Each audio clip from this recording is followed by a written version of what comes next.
আপনাদের জন্য কচু ভর্তার রেসিপি নিয়ে আসছি। কচুগুলো সিদ্ধ হয়ে গেছে, নামাই নিব। কচু ঠান্ডা পানির মধ্যে দিয়েছি, এখন ছিলে নেব। সবগুলো কচু সুন্দরভাবে ছিলে নিছি।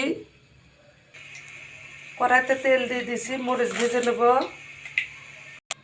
মরিচ ভাজা হয়ে গেছে, পেঁয়াজ।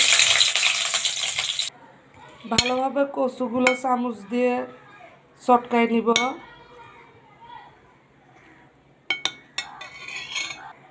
কচু চটকানো হয়ে গেছে, এখন কচুগুলো এক পাশ করে নিব।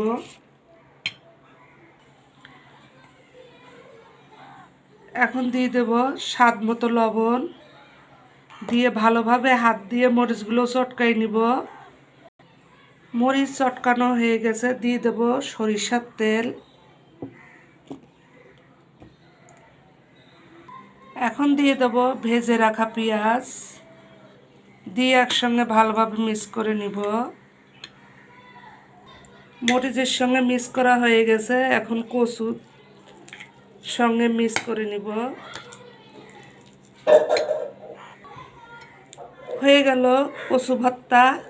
এভাবে কচু ভর্তা করি গরম ভাতের সঙ্গে খেয়ে দেখবেন, আশা করি আপনাদের ভালো লাগবে।